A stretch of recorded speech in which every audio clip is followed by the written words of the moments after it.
요한일서 1장 3절 말씀 같이 보겠습니다.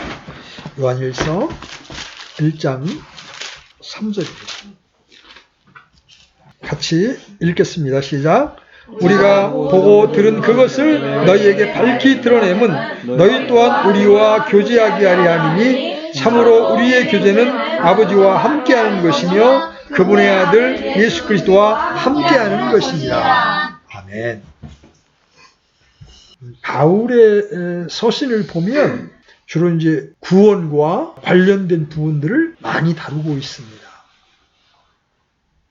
근데 이제 사도 요한의 서신을 보면 하나님께서 우리를 구원하신 목적이 뭐냐, 그런 쪽에다가 초점을 두고 있습니다. 사도 요한은 자기가 생명의 말씀을 보았고 만졌다고 말하고 내가 너희에게 이것들을 밝히 드러내 보여주고 있다, 이렇게 1장 1절과 2절에서 말씀한 다음에 그 이유를 우리가 서로 교제하고 또 하나님과 교제하기 위함이라고 이렇게 말씀하고 있어요. 하나님과의 교제 때문에 우리를 구원하셨다고 이렇게 말하고 있는 거예요. 여기서 이제 우리가 하나 생각해 보아야 될 것이 있어요. 여러분은 정말 하나님과 교제를 나누고 있습니까? 교제라는 것은 인격과 인격 간의 소통입니다. 그렇죠? 우리를 구원하신 분은 성경 속에만 존재하는 그런 분이 아니라 우리와 교제하기를 원하시는 분, 우리와 대화하기를 원하시는 분이에요. 하나님은 인간은 반드시 다른 사람과 대화하면서 생각을 나누도록 창조하셨습니다. 홀로 있을 때 인간은 외로움을 느끼죠. 그뿐이 아니에요. 그 홀로 있는 기간이 오래되면 인격적인 결함이 생기기 시작합니다. 홀로 있을 때 인간은 외로움과 정신적인 어떤 황폐함 속에서 죽음에 대한 충동을 쉽게 느끼게 됩니다. 학교에서 가끔 왕따를 당한 아이들이 스스로를 견디지 못한 채 세상을 비관하고 옥상에서 떨어져 자살하는 일이 빈번히 일어나는 것도 바로 이것 때문이에요. 그래서 하나님은 인간이 홀로 있는 것이 좋지 못하다고 말씀하신 거예요. 여러분 창세기 2장 18절 보면 그런 말씀 나오죠? 하나님이 이르시되 남자가 홀로 있는 것이 좋지 못하니 내가 그를 위하여 합당한 조력자를 만들리라, 이렇게 말씀하십니다. 그러므로 인간은 반드시 다른 인격적인 존재와의 교류, 교제가 필수적인 존재라는 것을 알 수 있어요. 요새 결혼 안 하려고 하죠. 핑계는 살기 힘들기 때문에 안 한다고 말하지만 사실은 그 이유 때문이 아니에요. 하나님이 만드신 결혼 제도라는 이 질서를 깨트리려고 하는 움직임이 지금 있는 거예요. 또 하나님은 생육하고 번성하라고 말씀하셨지만 안 낳으려고 합니다. 아이를 안 낳으려고 합니다. 그래도 딩크족이 유행이죠. 점점 교제의 폭이 줄어드는 겁니다. 인간은 반드시 다른 인격적인 존재와의 교류, 즉 교제가 필수적인 존재라는 것을 여러분 기억해야 합니다. 사람에게 필수적인 교제가 두 가지가 있는데 첫째는 하나님과의 교제이고 두 번째는 성도 간의 교제예요. 사탄은 이 교제가 우리에게 너무나도 중요한 것을 알기 때문에 교제가 중단되도록 온갖 노력을 기울이고 있는 거예요. 그래서 사람들로 하여금 혼자 지내게 한다든지 너무 바쁘게 해서 그 교제들을 막든지 하는 겁니다. 오늘 우리는 이 시간에 인간에게 필수적인 이 두 가지 교제 중에 하나님과의 교제에 대해서 그 중요성과 교제의 방법을 살펴보려고 합니다. 가장 먼저 우리가 기억해야 할 것, 우리는 반드시 하나님과의 교제를 가져야 합니다. 오늘 본문 말씀 속에서 우리가 보고 들은 그것을 너희에게 밝히 드러내면 너희 또한 우리와 교제하게 하려 함이니 참으로 우리의 교제는 아버지와 함께하는 것이며 그분의 아들 예수 그리스도와 함께하는 것이니라고 말씀하고 있습니다. 그렇죠? 교제라는 단어의 뜻은 누군가와 공통적인 것을 함께 나누는 것이라는 의미를 가지고 있습니다. 그 밖에 교제라고 하는 펠로우십은 친구, 우정의 뜻도 가지고 있어요. 성경적 의미에서는 식구 간에 공통적인 것을 나누는 겁니다. 여러분 식구라니까 좀 이렇게 이상하게 들릴 수 있지만 하나님과 신자가 또 신자와 신자가 한 식구임을 여러분 믿으십니까? 사도 요한은 그의 서신서에서 다른 어떤 말들에 앞서 다음과 같은 말을 먼저 언급함으로써 강조하고 있어요. 우리의 교제는 아버지와 함께하는 것이며 아버지는 식구예요, 아니에요? 형제는 식구예요, 아니에요? 식구잖아요, 그죠? 또 그분의 아들 예수 그리스도와 함께하는 것이니라. 아버지와 그분의 아들을 제시합니다. 우리가 구원받게 되면 하나님 우리의 아버지가 되십니다. 그렇죠? 그리고 그 아버지의 아들이신 예수님은 우리와 형제가 되는 거예요. 맏형이 되시는 겁니다. 인간은 물이나 양식이 없이는 살 수가 없죠? 마찬가지로 사람이 하나님과의 관계를 갖는 것, 하나님과 공통적인 것을 함께 나누는 것은 결코 없어서는 안 되는 매우 중요한 거예요. 사도 요한은 자신이 듣고 눈으로 보고 자세히 살피고 손으로 만졌던 주 예수 그리스도, 이분을 왜 소개하고 있는 거예요? 바로 하나님과의 교제로 우리를 이끌기 위해서입니다. 하나님과의 교제가 없는 사람은 어떤 중대한 문제가 발생합니까? 자, 하나님과의 교제가 없으면 사람에게 어떤 문제가 발생합니까? 첫째, 하나님과의 교제가 없는 자에게는 생명이 없습니다.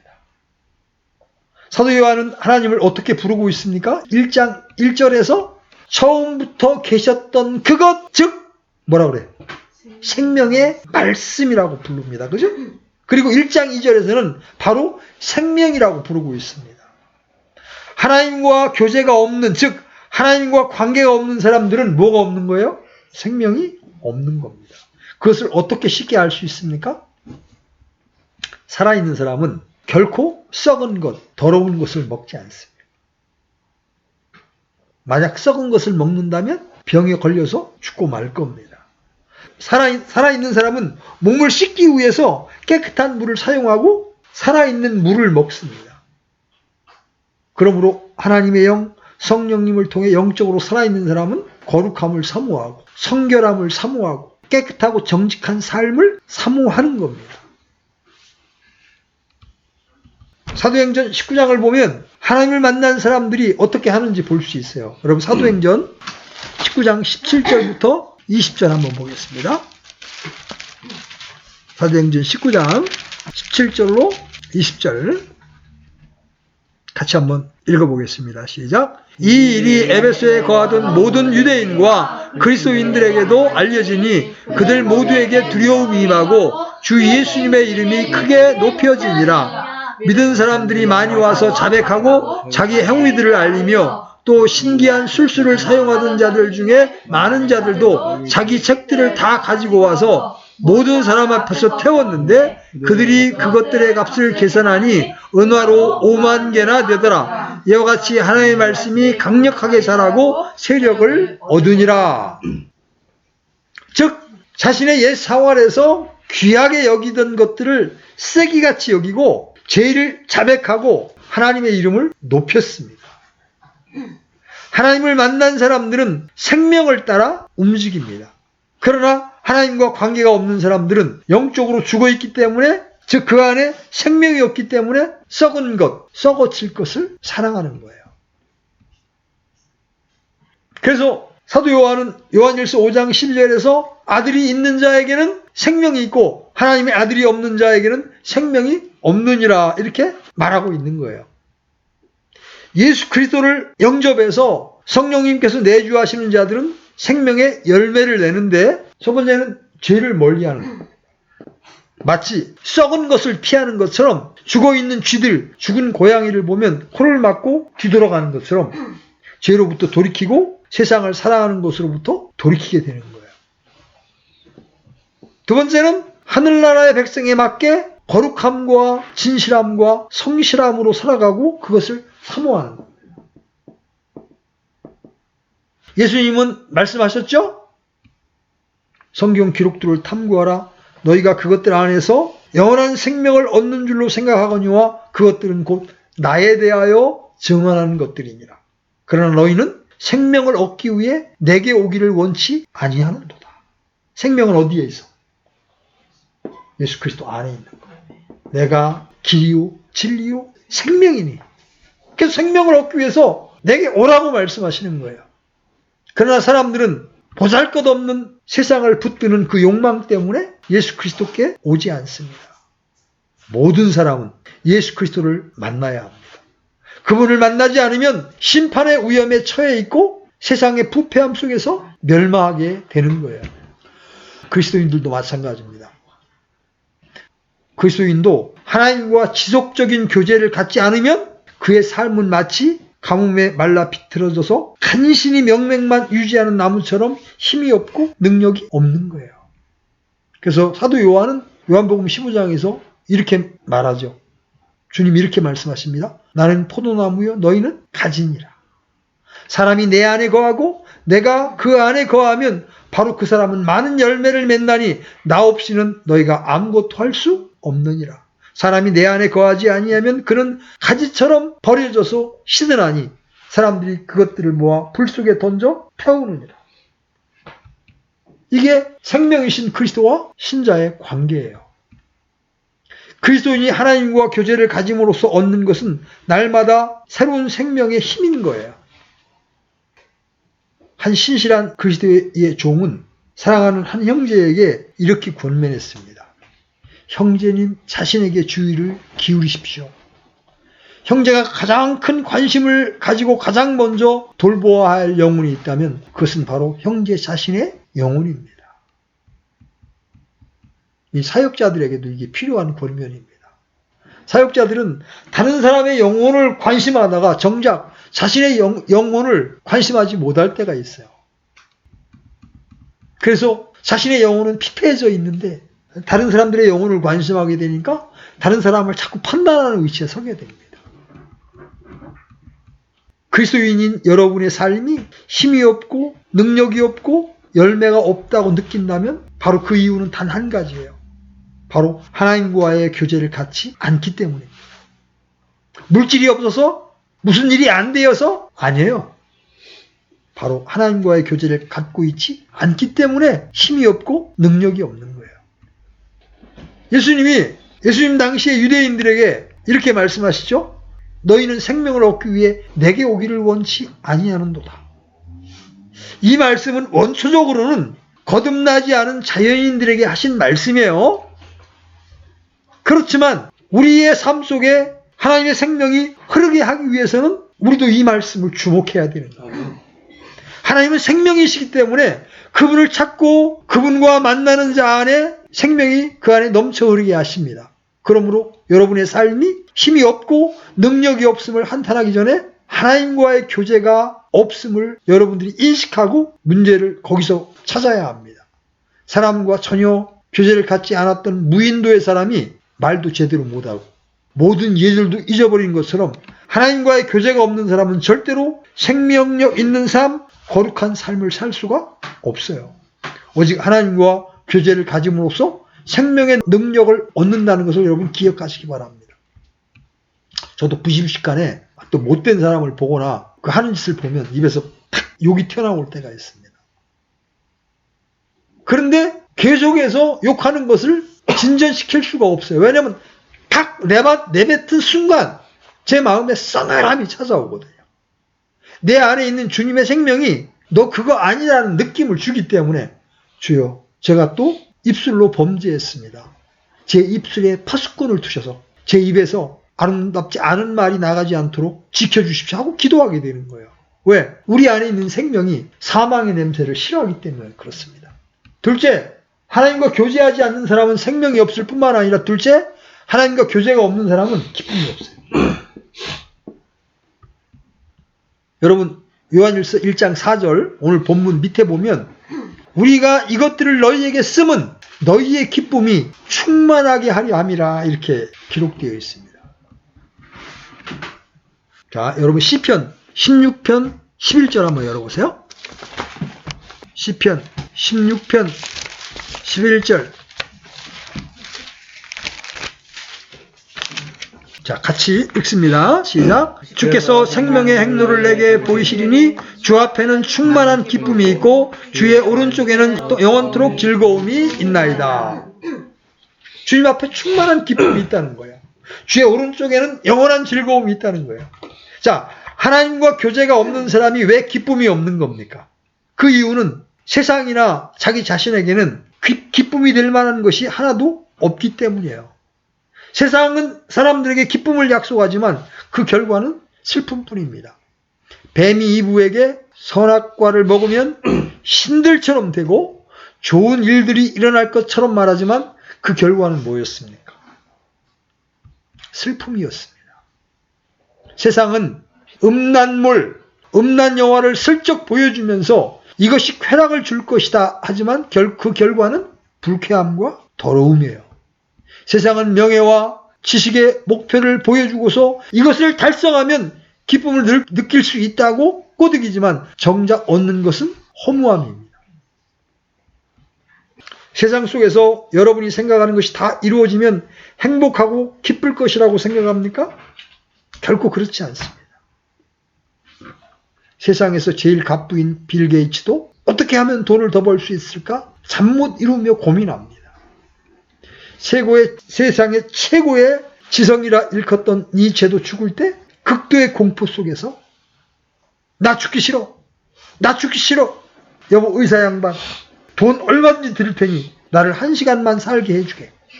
이렇게 절규하다가 죽어갔습니다.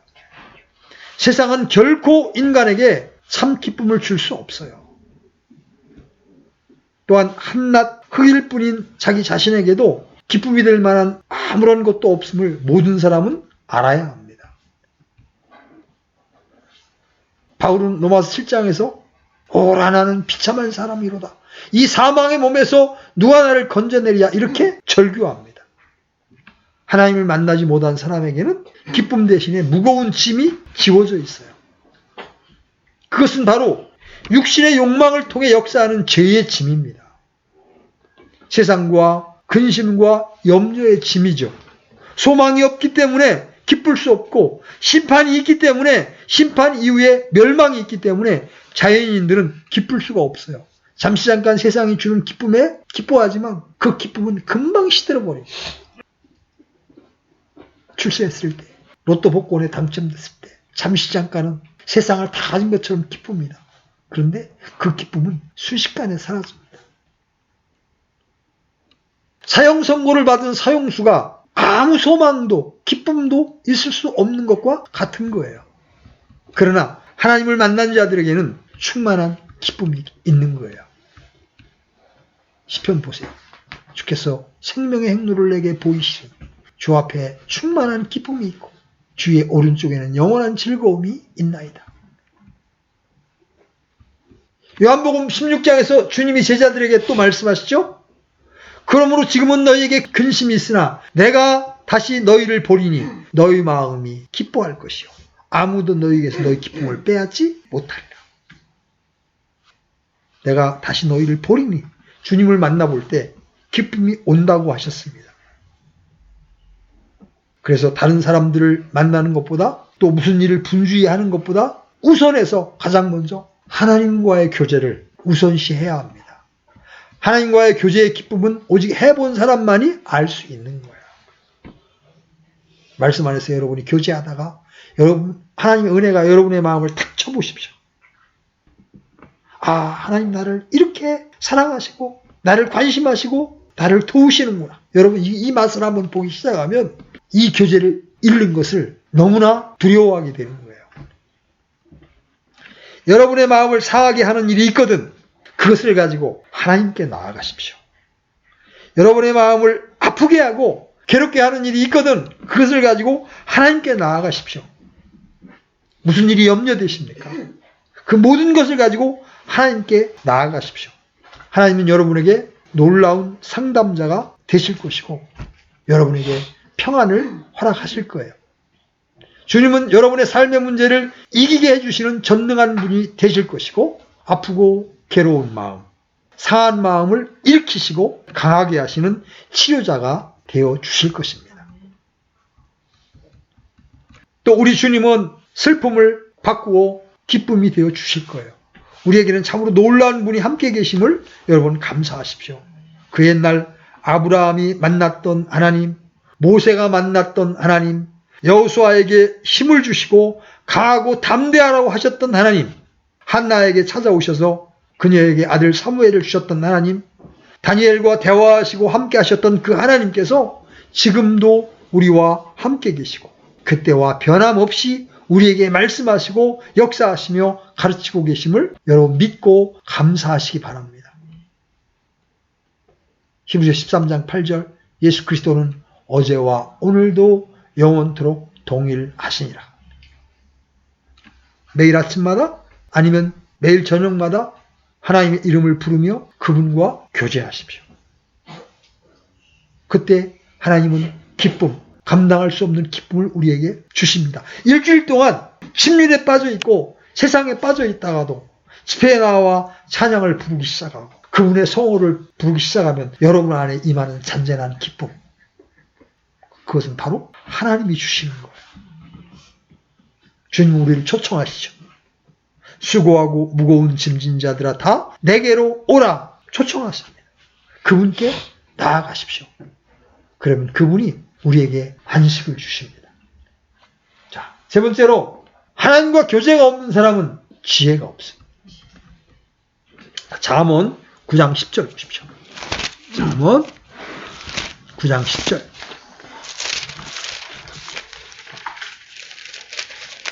같이 읽습니다. 시작. 주를 두려워하는 것이 지혜의 시작이요 거룩한 것들을 아는 것이 명철이니. 지혜란 하나님의 뜻을 명확히 깨닫는 것 또는 선한 것을 깨닫는 것, 즉 악을 떠나는 것이라고 할 수 있어요. 반대로 하나님의 뜻을 깨닫지 못하고 선한 것을 깨닫지 못하며 죄를 짓게 되는 것을 어리석음이라고 말할 수 있죠. 하나님과 교제가 없는 사람은 항상 어리석습니다. 우주 만물을 보고도 하나님 없다고 합니다. 어리석은 바리새인들과 서기관들은 예수님께서 행하신 기적들을 보고도 그분을 메시아이며 하나님의 아들이심을 깨닫지 못했습니다. 자신들이 예수님을 십자가에 못 박고도 생명의 통치자를 죽인 것을 깨닫지 못했습니다. 어리석은 사람은 이 세상이 전부라고 생각합니다. 어리석은 사람은 복음을 받을 때 다음에 믿을게요. 하지만 다시는 기회가 없을 수 있다는 사실을 깨닫지 못합니다. 예수님께서 비유한 한 부자와 같이 평생토록 자신의 육신을 위해 재물을 쌓아놓고서 이제 먹고 마시자 즐거워하지만 바로 그날 밤 주님께서 자신의 생명을 가져가시는 날인 줄 깨닫지 못했습니다. 어리석은 사람은 마귀를 하나님으로 알고 그의 말에 쉽게 넘어갑니다. 어리석은 사람들은 항상 후회하고 경고해 주어도 사망의 길을 걸어가는 거예요. 어리석은 사람들은 가치 없는 것에 많은 것을 투자하고 시간을 낭비합니다. 그러나 지혜로운 사람은 세상 지식과 명예가 배설물과 같은 것이라는 것을 알고 예수 그리스도께서 이 세상에서 가장 귀한 분임을 깨닫습니다. 지혜로운 사람은 하나님께서 그를 향하신 뜻을 깨닫습니다. 그의 발걸음이 흔들리지 않고 분명해집니다. 지혜로운 사람은 그리스도의 심판석을 생각하면서 가장 가치 있는 것에 시간과 재물을 투자합니다. 김주원이가 해야 될 것.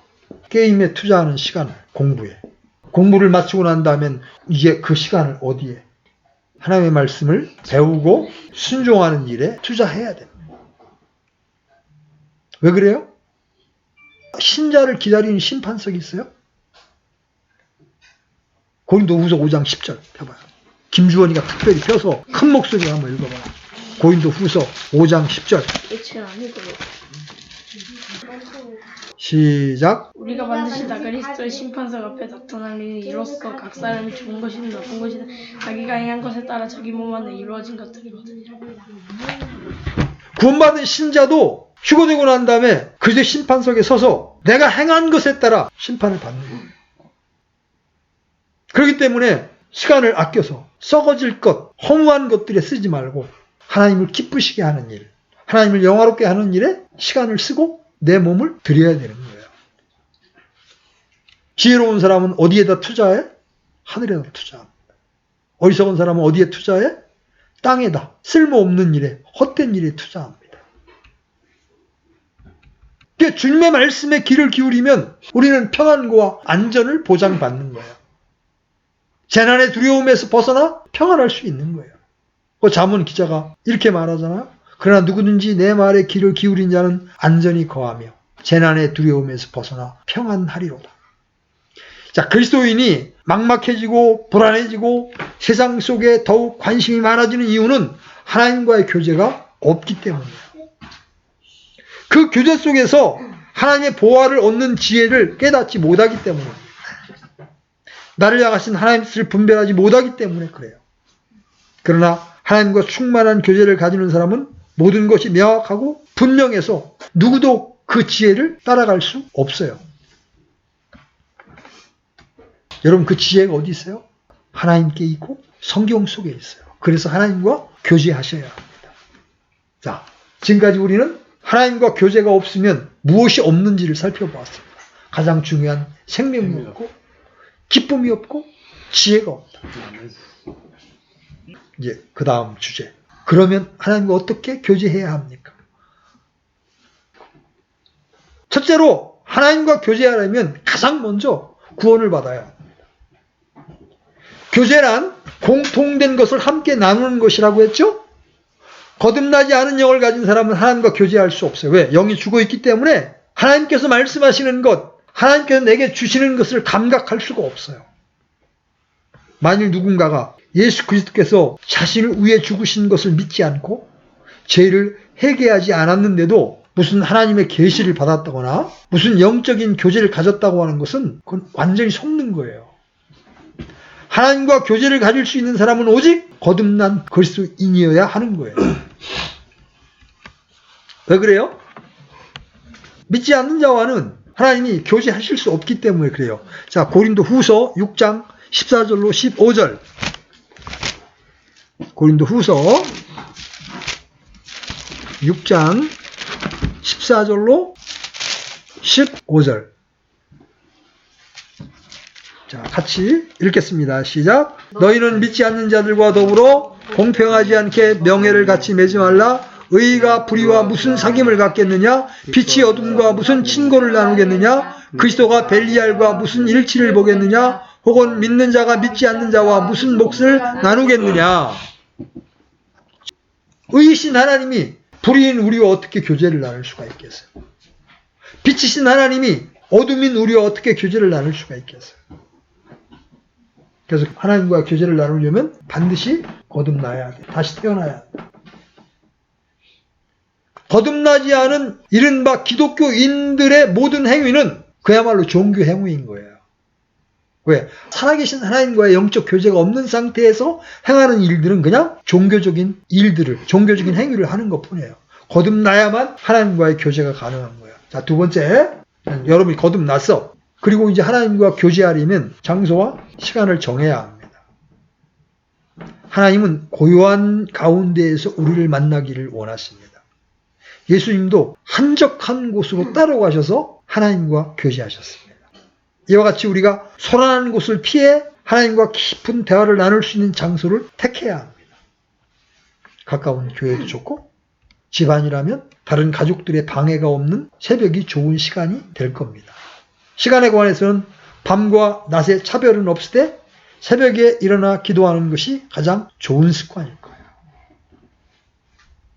여러분, 혼자 차를 몰고 운전할 때도 하나님과 교제할 수 있는 좋은 시간입니다. 두런두런 하나님께 감사 기도를 드리고 하나님의 말씀을 암송하기 시작하면 하나님과의 교제가 자연스럽게 이루어지는 거예요. 새벽에 하는 것이 좋은 이유는 하루의 첫 시작을 주님과 함께 한다는 의미도 있죠. 그리고 맑은 정신으로 하나님의 말씀에 집중할 수 있기 때문에 그렇습니다. 예수님께서도 새벽에 기도하셨음을 성경 속에서 많이 발견할 수가 있어요.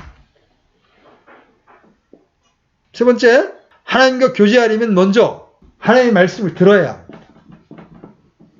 간단한 기도로 주님의 인도하심을 구하고 그 다음에는 성경을 펴서 1장 또는 2장 정도 차례로 읽으십시오. 그때 주시는 하나님의 성품, 하나님의 명령, 또 거기에 비춰진 나의 죄들, 이런 것들을 기억하시고 돌이키십시오. 그리고 여러분이 받으신 은혜들에 대해서 감사를 드리십시오. 이게 하나님과의 교제를 시작하는 출발입니다.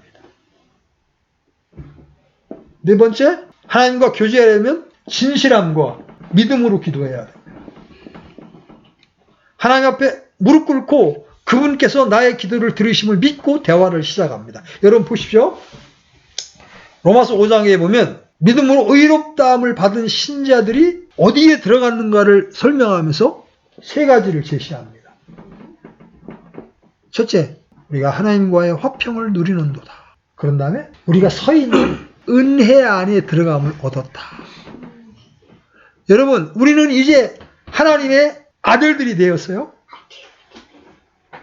그 어떤 것도 그리스도의 사랑에서 우리를 떼어낼 수 없어요. 그러면 우리 이제 담대하게 은혜의 보좌에 나아갈 수가 있죠. 하나님 들으실까? 이런 의심이 아니라 나는 하나님의 아들이다. 하나님께서는 내 간구를 들으신다는 확고한 믿음으로 여러분이 나아가셔서 아버지와의 교제야 하나님이 그 기도를 들으시는 거예요. 아무 생각 없이 기계적으로 하는 기도 하나님은 관심 없어요. 여러분이 그 하나님을 믿는 믿음으로 하나님 지금도 제 입술에 이 제가 내는 소리를 들으실 줄 믿습니다. 하나님은 나의 아버지십니다. 나는 지금 아버지께 은혜를 구합니다. 하고 확신과 믿음으로 대화를 시작하면 그때 여러분 하나님과 하나 되었다는 그 느낌을 여러분이 받기 시작하는 거예요. 이 믿음이 왜 필요해요? 히브리서 기자가 왜 믿음이 필요한지를 우리에게 설명해 줍니다. 그러나 믿음이 없이는 하나님을 기쁘게 하지 못하나니 그분께 가는 자는 반드시 그분께서 계시는 것과 그분께서 부지런히 자신을 찾는 자들에게 보상해 주시는 분임을 믿어야 하느니라. 여러분, 기도는 하나님을 찾는 겁니다. 그렇죠? 부지런히 하나님을 찾는 거잖아요. 그러면 그런 자에게 하나님이 보상해 주시겠다고 약속하고 계시잖아요. 그리고 이제 여러분의 문제만을 구하지 말고 형제 자매들을 위한 중보 기도를 드리십시오. 구원받아야 될 사람을 위한 기도를 빠뜨리지 마십시오. 지금 당면한 문제들과 염려들에 대한 해결 방안 당연히 하나님께 요청하실 수 있죠. 그리고 그 문제를 해결하기 위한 지혜를 구하십시오. 그러면 하나님의 지혜가 어느 순간 여러분 안에 탁 임하면서 여러분이 나아갈 길을 찾을 수 있게 되는 거예요. 야고보서 1장 5절에 이렇게 말씀하십니다. 너희 중에 어떤 사람이 지혜가 부족하거든 모든 사람에게 너그러이 주시고 꾸짖지 아니하시는 하나님께 구하라. 그리하면 그것을 그에게 주시리라. 여러분이 그 지혜를 구하면 하나님이 주실 것을 여러분 믿으십니까? 그럼 믿음으로 구할 때 하나님이 넉넉하게 주시는 거예요.